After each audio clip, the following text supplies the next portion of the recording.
This is my intro music. Welcome to the video. I hope you like it lots, so don't forget to subscribe and click the thumbs up button. Now let's react. Hey, hi, hello there, and welcome to another episode of An Anthropologist Watches Amberlynn Read. Woo! And today we are watching Amber's rage bait video about her vague posting about whatever the hell's wrong with her this time. I don't know. I've watched this like 2 times in 2 different segments, and I still don't know exactly what's going on, other than she's just like shaming the audience like she always does. I guess she might actually be kind of sort of concerned, but I mean, here's the deal. Amber's been vague posting about her health for the last 3, if not 4 videos that she's posted, and she's responding kind of to all the speculation in the comments section about it. And the problem is this is exactly what she wants. She wants us to be speculating about it, and then she wants to justify, she wants us to speculate to justify her coming on here and making a video like this where she effectively blames everyone but herself for the issue. Anyone who's watching this video and getting like super pissed about it is basically falling for her plan here, her master plan. But, you know, on this channel we talk a lot about manipulation and presentation and dark anthropology, because that's what we're coining over here. Thank you very much. By the way, I did send out some emails to a couple people, so I hope you guys got those. And I'm terrible with email. I really am terrible with email.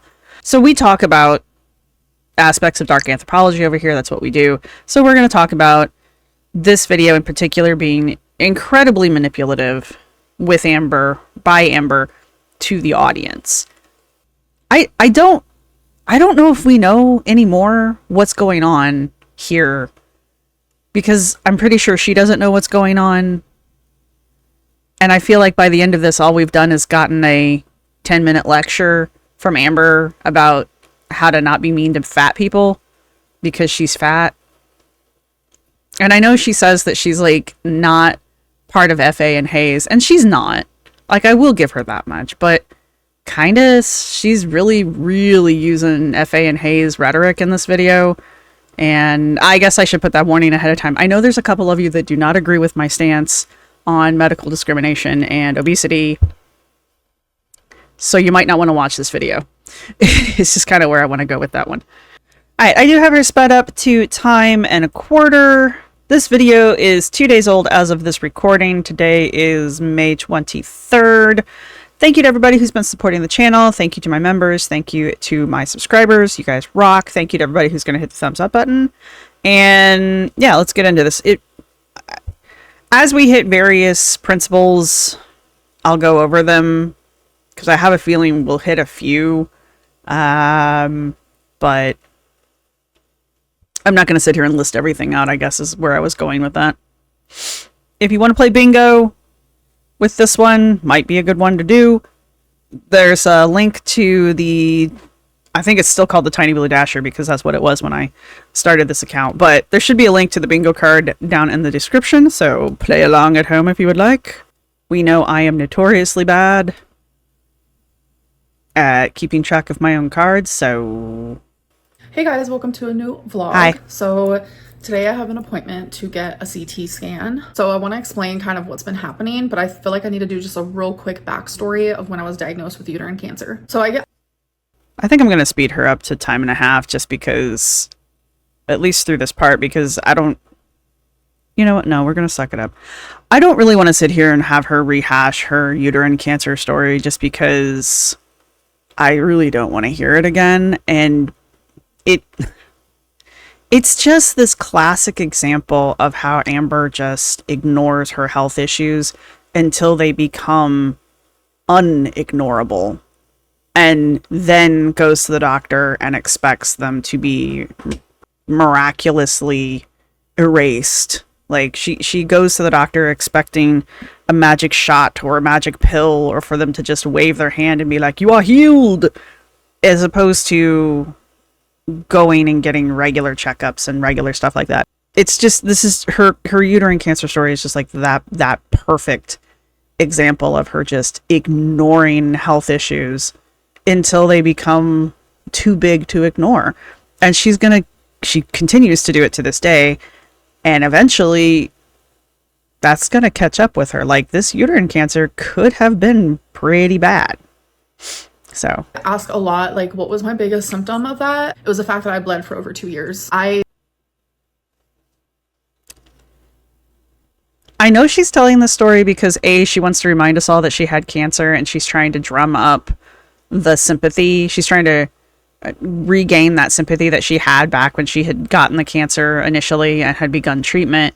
The problem is that was a really long time ago, and Amber never did any of the follow-up that needed to happen after the cancer was treated. She had the surgery to have her uterus removed, but she never went back for any of the follow-up stuff, even though she told us that she needed to go in for the follow-up stuff, kind of a thing. But that's just kind of what I'm talking about. And so she's trying to use this story in this moment to reignite that sympathy. But at the same time, she's using this story, and she also is going to reference, just in general, her audience's lack of sympathy for her as a way of showing how she is a victim of, well, I guess she would say internet bullying. But, I mean, she is. Let's not be like that. She is a victim of internet bullying. However, in this particular situation, she's trying to fit a square peg into a round hole here. I never went to a gyno because I did go to the ER a couple times. I did see, and here she's going to blame the ER for the reasons that she never went to a gyno. The ER is not a gynecologist. The ER is not your primary doctor. The ER is there to treat the symptom in the moment, not your long-term health care. That is not what an ER is for.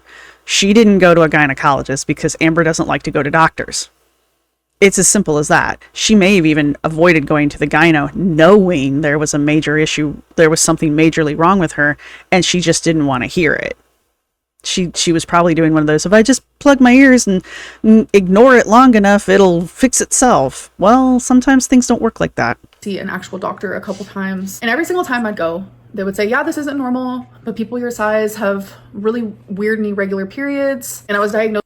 Remember, this is the ER telling her this. What did she expect the ER to do? With a UTI multiple times. So all of that fed into my delusion, and it made it to where, like, the fear of going to a gynecologist was a lot stronger than me actually going. Long story. I mean, I'm not going to blast her for having a fear of doctors. It's actually fairly common, but I am going to blast her for trying to blame the ER for A, not providing her with proper treatment, B, classifying her uterine cancer as a UTI. I don't think people really understand the ER is there to plug holes. They're not there to diagnose and treat.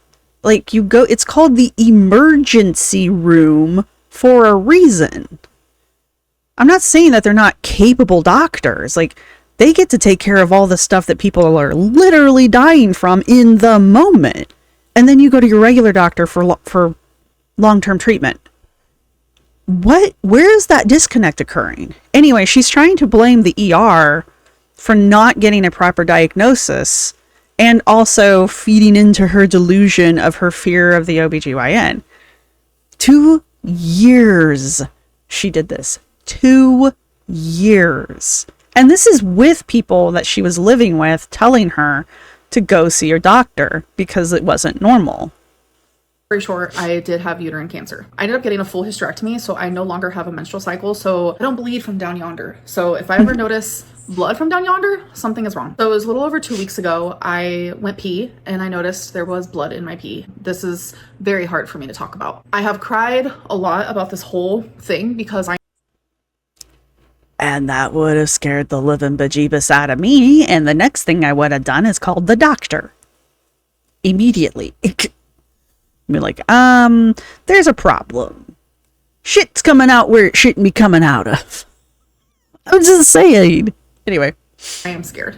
When I first saw it, I had so many memories flash back. Like, it was straight up as if I was back in that uterine cancer journey. Like, it hit me like this, and I broke down. So after I calmed down a little bit, I mean, I can see that. I'm not going to hold that against her.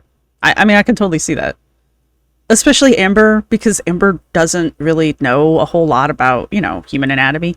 So for her, that probably was pretty scary. I realized, okay, you know what? This could be just a UTI. I ended up talking to my closest friends who have had UTIs, and I was like, what were you guys' symptoms? Why would you need to talk to your closest friends who had UTIs when you just got done telling us that you had been constantly diagnosed with UTIs for 2 years? You know what the symptoms are. That was part of the problem of you going to the ER. You had irregular periods and you had symptoms of UTI. The ER, not being your actual general practicing doctor, the one who has your medical records, treated the problem that they saw based on the symptoms you were presenting with. You know what a UTI is, Amber. Like, I was scared, obviously. And of course, I went onto the Google, and everywhere and everyone was like, yeah, a little bit of blood in your urine, totally normal for a UTI. Because I know when I'm having a major health issue and then I go to Google and Google goes, no, don't worry about it. It's just this. No, usually Google's the one telling you it's cancer and you're going to die in 3 hours, But my point is, I don't go to Google for health advice on issues that I'm terrified of. But I was having no other symptoms. I had no pain, nothing. So I immediately knew, okay, I need to go to a doctor. Let's get this tested. Let's get put on some antibiotics, get this figured out. Nothing. So I immediately knew, okay. And everywhere and everyone was like, yeah, a little bit of blood in your urine, totally normal for a UTI. But I was having no other symptoms. I had no pain, nothing. So I immediately knew, okay, I need to go to a doctor. Let's get this tested. Let's get put on some antibiotics, get this figured out. So I called around to a couple doctors, and one of them was like, we don't have an appointment open until next year. How dare they not have an appointment open for the Amberlynn Reed? Do they not know who just called them? How dare they be busy?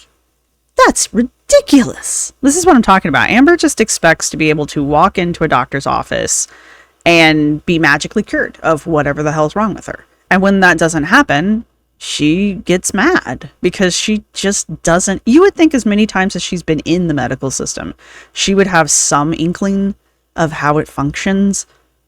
But she doesn't pay attention and she doesn't want to know. Amber wants to go in and be treated like the super special patient she thinks she is. She wants a magical wand waved over her and all of her problems to go away.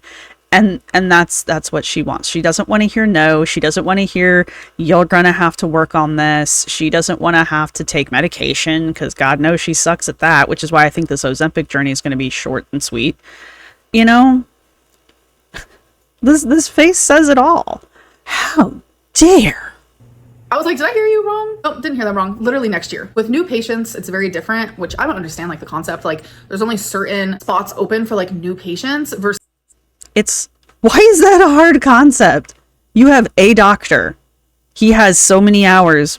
You have a doctor. They have so many hours in a day. You can only see so many patients in an hour.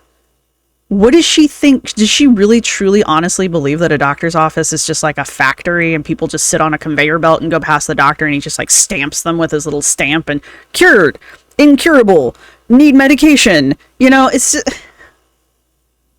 this just proves to me she has no freaking concept how the healthcare system works.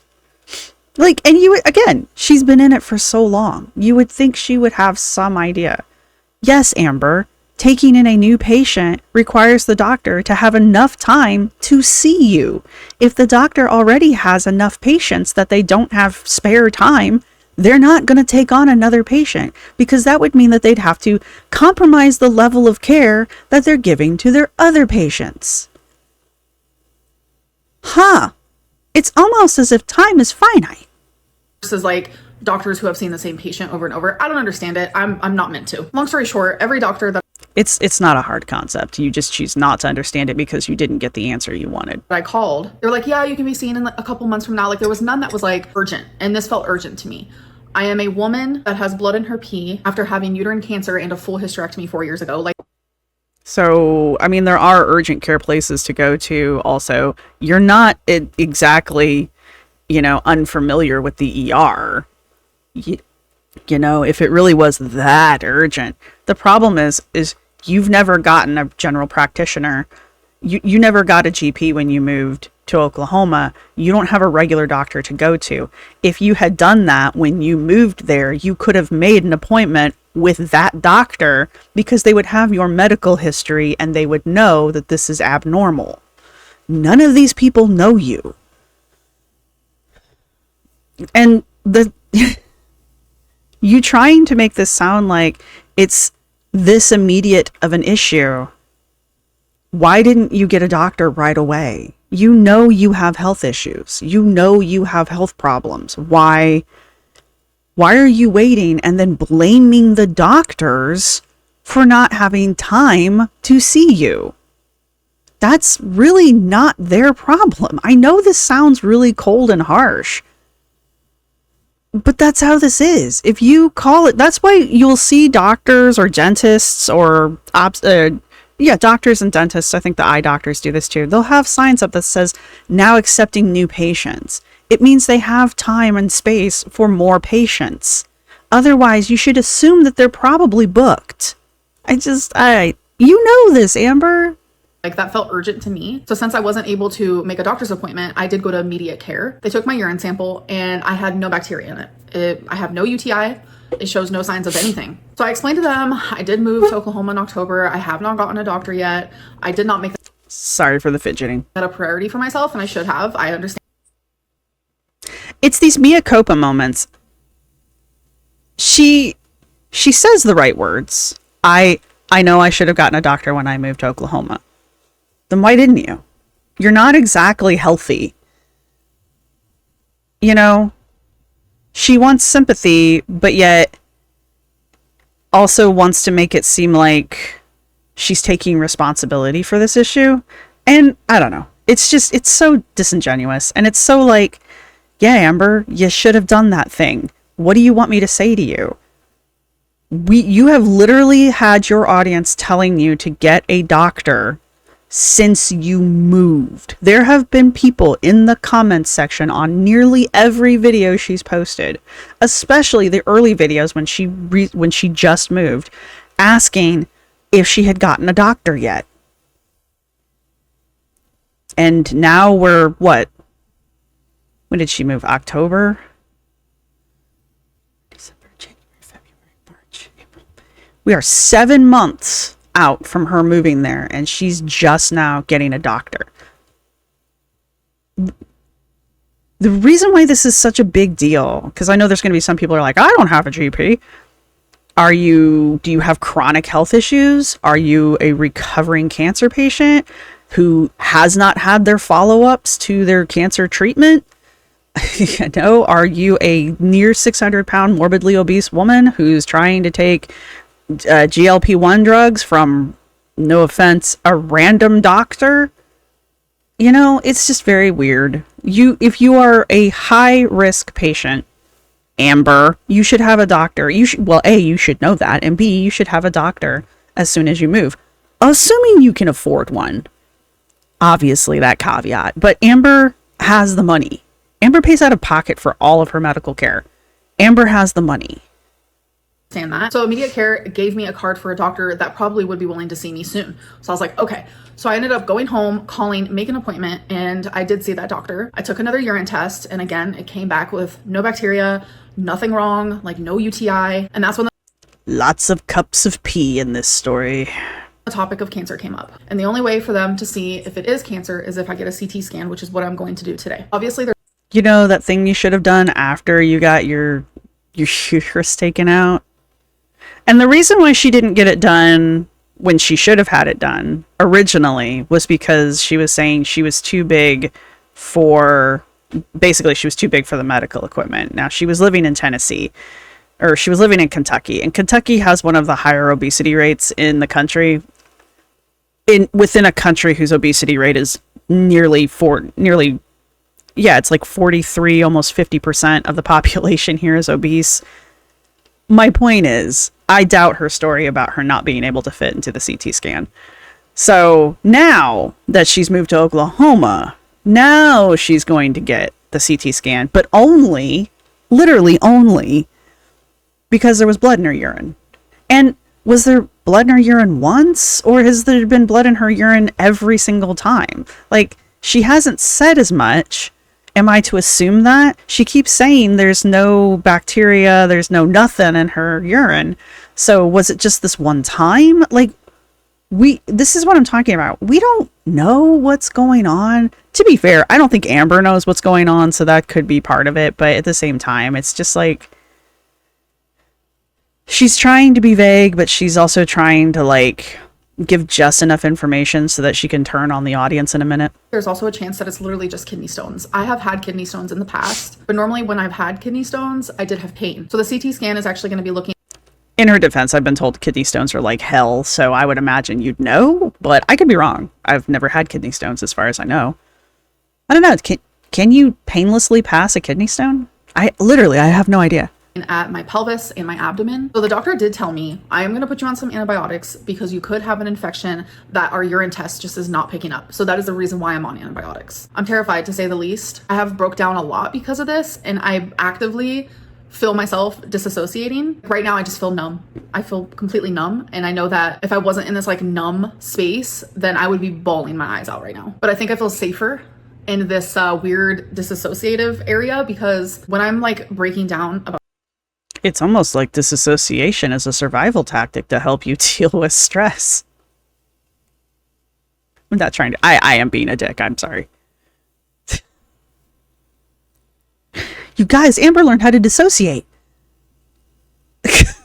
I'm sorry. I can laugh about it. I'm somebody who suffers from it. about something that I'm extremely worried about, and something that I don't know the answers to and that I currently can't control. I feel unaware of my surroundings, really. And I think right now I just need to be strong. I need to go through the motions of what I need to do to figure out what this issue is so I can get it resolved, so I can figure out a solution. I still remember sitting there in immediate care and them coming. All I can think of is like my grandmother in this very situation would be like, "Buck up," and I'm only laughing because it was my grandmother. She had a very black and white view on the world, and it was just like, you didn't complain about anything. You just didn't. Your toe falls off, whatever. Throw some dirt on it and walk it off. You know, there's blood in your urine. Do something about it or shut up. You know, it's just kind of like, I don't know why my grandmother popped into my head in this situation, but it did. It brought back those memories, and now I just see my grandmother. I hear my grandmother speaking to Amber. And the conversation's not going well. Not for Amber.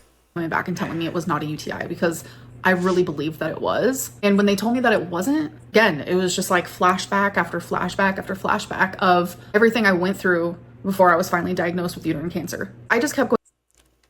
She should be scared, honestly. I mean, it might be kidney stones. It probably is. I don't know. But she never, like I keep saying, she never got any of the follow-up work done for her cancer.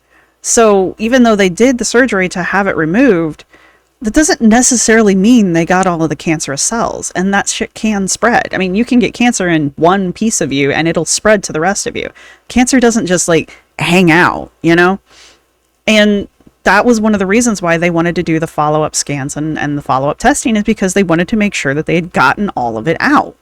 She never did any of that. And guys, I know I've said this in other videos, I have been waiting for this. I have been waiting for this particular storyline to occur with dread, because I have been afraid since she mentioned that she was not going to go and follow up on her treatment, that she was going to have a relapse. Obviously, she can't have uterine cancer again because she doesn't have a uterus, but there's a million other cancers she could have. Or just, you know, cancer. She could just have cancer. And that's scary, you know? And each time you get it, it's a little harder to treat, especially on someone like this. Amber is not a candidate for most surgeries because Amber is too heavy. It's not even like people don't want to perform surgery on her. There's a reason why she still has a gallbladder. It's because she's too heavy for the surgery to take it out. She was too heavy for weight loss surgery. That's why she needed to lose weight. Not that she told anybody that, but that was why they wanted her to lose weight. You know, that whole 1 pound that she managed to not lose and then gained, like, what, 20? So that's kind of my point. if she needs every time she does go in for any kind of surgery, the risk is pretty high on her. And that's why they don't want to just do random surgeries. Anyway. Going back and forth, like, do I want to tell you guys about this? Like, I'm embarrassed and I'm ashamed, but it's also like, there are things that your body does that you are not in control over. And I know a lot of people are like, this happened to you because your weight. This is your weight's fault. This is your weight's fault. Not everything is. She's getting ready to say that not everything is the fault of her being obese. The argument being skinny people get XYZ as well. Yes, but that's the baseline. By being obese, you double, triple, quadruple your chances of getting a lot of stuff that skinny people get. You know, even at my weight, my chances are probably double what someone who is not considered obese, what their chances are, you know? Comparing my chances of getting a variety of issues versus Michelle McDaniel's chances of getting those exact same issues. Yeah, we could both get hit by a bus tomorrow, you know? But statistically, the chances of me getting something are significantly higher than Michelle McDaniel's chances of getting something. Amber's chances of getting something are significantly higher than my chances of getting something because Amber's like 3 times my weight. You know? I get that stats are difficult because, you know, I took stats in college. They're a little complicated, but you understand, like, increased chances, right? Because of my size and because of my weight. So it's hard to come on here and feel like a normal human because I get so much like, this is your fault. This is your fault. Sometimes it's just literally not my fault. I have full. I mean, she's right. Sometimes it's just not your fault, but almost every health issue that Amber has told us about has been because of her weight, and her weight is her fault, you know? So she's right. I mean, if she got the common cold, I mean, granted, her chances of getting the common cold are significantly higher because she's obese, but, you know, it's not necessarily because she's obese that she's gotten the common cold, you know? The argument does stand. However, your chances of getting things go up the heavier you are. Fully taken the responsibility of me getting uterine cancer to begin with. Like, that is completely my fault. I have had health professionals tell me, no, it isn't your fault. But it's like, when you look at it and you figure out, you know, why did I get this? It is my fault. And I would have never gotten it if it wasn't for my size. I do want to push back on that one because, again, skinny people can get uterine cancer. However, the reality of the situation is Amber increased her chances of catching it significantly by being obese for as long as she's been obese. Like, Amber started this channel at around 300, 350, which is, I mean, compared to today, very small for her, but that's still 350 pounds. That's still big. That's really big. That's like twice what the average woman should weigh. You know, I get so aggravated with discourse around this because of fat acceptance and health at every size and the corporate money that's behind those two movements. America especially seems to think that 300 pounds isn't that bad. It's not that bad. You're not that fat. You're 300 pounds. They have completely shifted what health and reality looks like to the point where we have such a distorted idea of what a healthy body should look like that we see people who are healthy and we go, "Ooh, what's wrong with you? Why you're starving yourself?" And we see people who are twice the size they should be and you're like, "Oh, yeah, they look great. That looks normal to me."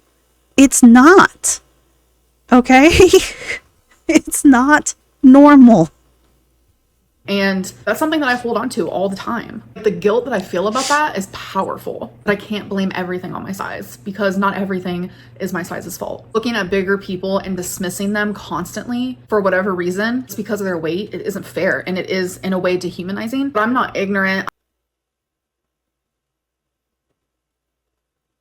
So there's two statements there that I have an issue with. One of them I'm not going to address. The other one is, this isn't dehumanizing. Somebody got in my comments section and like came at me because I said something to the effect of, you still got medical care. They still treated you. Okay? That's not dehumanization.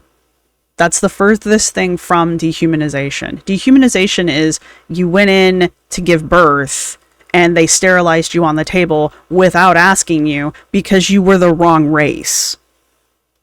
Okay? Stop it. I'm not unaware of the fact that like being larger does cause a lot of health problems. It truly does. That is why I've never been health at every size. I don't believe that you can be this size and be healthy, but I do believe that bigger people such as myself, we do experience illnesses or sicknesses that isn't directly caused by our weight. So hopefully that makes sense. And here's the problem with that. Correct. Maybe it isn't caused by your weight, but your weight is such a significant factor in so many things that the only real way to rule out your weight as part of the problem is for you to remove the weight. Okay? If you went in for anything else and this happens to skinny people too. You go into the doctor and you say, "Doctor, I'm having high blood pressure," or whatever. I don't have high blood pressure. But I eat a diet rich in saturated fats, red meats, and processed foods, but I'm within a healthy weight range. The doctor is going to go, "Hey, you need to clean up your diet, maybe cut back on the red meat, definitely cut out the processed foods, and perhaps start exercising some."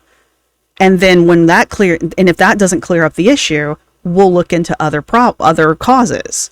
All right. I've had numerous friends who are well within a healthy weight range, who have been diagnosed with diabetes type 2.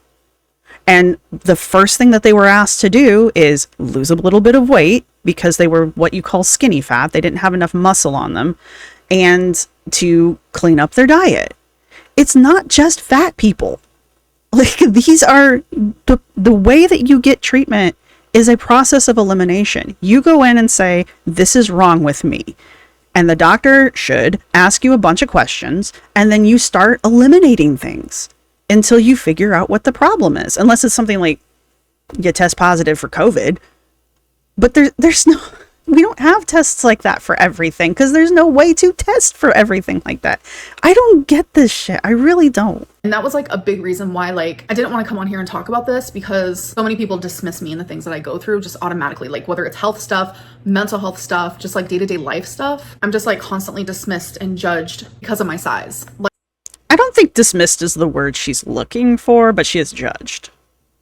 So, and she is criticized. So those might be the words she's looking for. Dismissed, I don't know about that one. like it goes on to like some But yes, most people have something to say about whatever the fuck is wrong with her in the moment. I know I do. simple things like Amberlynn doesn't shower because of her size, or Amberlynn doesn't walk her dog because of her size, or Amberlynn doesn't clean her house because of her size. Like, I have never given any indication. Yes, 4 years ago, for sure. 2019. Wait, that's Don't forget about 2019, you guys. Did you know that in 2019 things happened to Amber? Amber was in a much worse place in 2019. Do you guys remember 2019? that's literally 5 years now. 2019, 5 years ago. Yes, like those things were close to virtually impossible for me at the time. Then, like, I have shown my growth. I have shown myself walking Twinkie. We have walked a mile together multiple times. I recorded a couple times. I talk about my showering. Once. Talk about my cleaning. I talk about all these things. I've shown myself doing these things, and just because of my size, people assume that I can't do these things, and that's just really unfair. I didn't want this video to be about my weight or my size, but I think that's something that's just like really truly heavy on my mind and in my heart right now, because no matter what I talk about, it could literally be anything. No matter what I talk about on this channel, somehow the reaction I receive is always weight-based. It's always No, it's not. It's not. You know it's not. This is Amber coming in hard with the manipulation tactics, because Amber wants everything on this channel. She wants all of the criticism on her channel to be about her weight, because if it is, then she can dismiss it as internet bullying. But it's not. Yes, she gets a lot of mean comments, criticism, and just in general bullying because she's fat. Unfortunately, the internet is not a safe space, as I keep trying to remind people. However, people's criticisms of her use of her mental health as a shield against criticism in general, and just as an excuse for her atrocious behavior towards her partners, her atrocious treatment of her partners, her bad attitude, her being a spoiled brat, her pushing people's boundaries, her not taking care of her animals in the best way possible. Though that one, I honest to God think she just doesn't know how to take care of animals. The way she eats, that really doesn't have anything to do with her weight. It has everything to do with she probably honestly does know how to eat healthily. She chooses not to. She gets more criticism about the choices she makes and the behavior she demonstrates on the internet than she ever gets about her weight. Don't get me wrong. There are plenty of people out there. And honestly, the last few times that she's had pictures of her videos and pictures of herself out in the wild, those are 100% purely about her size. But the majority of the criticism she gets is because she's a hypocrite, she lies, she's manipulative, she's abusive, she can't take care of things. Like, none of these things have, like you keep saying, Amber, not everything's about your weight. Is about my size. I do talk about my weight a lot on this channel. I'm about to start a new Ozempic journey. That's something that I'm always going to talk about, but that doesn't mean that every single thing that I do in my life is directly a cause of my size. I want to be a person with so many things about them, and one of them just being that I'm super morbidly obese. But instead, I feel like the internet makes me when you're super morbidly obese, kind of everything in your life is sort of about that. Like, what? You gonna take up skydiving? Is there like what are you trying to set up here? Basically, she's just trying to chastise the audience for being critical of her because she doesn't like the criticism. This is a power dynamics play, the principles of power dynamics, because she's we're gonna go with assertion and control of authority. Because what she's trying to do here is she's trying to control the narrative around her, which is fine. We all want to do that, right? We all want to be in charge of our own personal story. We are the main character in our own stories, however you want to take that. She's also using this as a defense mechanism in order to deflect criticism.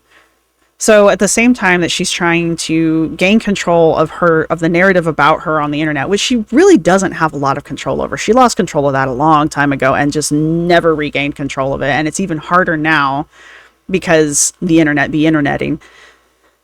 But she can use this negative talk as a defense mechanism, as a shield, in order to deflect any legitimate criticism that she does receive. You know, when people are like, the shit that you're saying is not great, maybe don't say that stuff. And then she turns around and she goes, you wouldn't say that to a skinny person. And it's like, yeah, I would actually, because if they were saying the same things you're saying and doing the same things you're doing, I would still think they were kind of a crappy person. I don't really care what size they are. You just happen to be 500 to 600 pounds. Anyway, this also, again, goes under covert motivations. A lot of stuff Amber does goes under covert motivations, because covert motivation is where perception, outward perception falls. And so anytime that she's trying to manipulate or control everyone else's view of her, this is going to fall under here. And so this is the manipulation of the audience perception, deflecting criticism, and catering to a new audience. She's constantly trying to rebuild her audience, constantly trying to create an audience that is more sympathetic to her. She's like Foodie though, man. She just can't maintain it.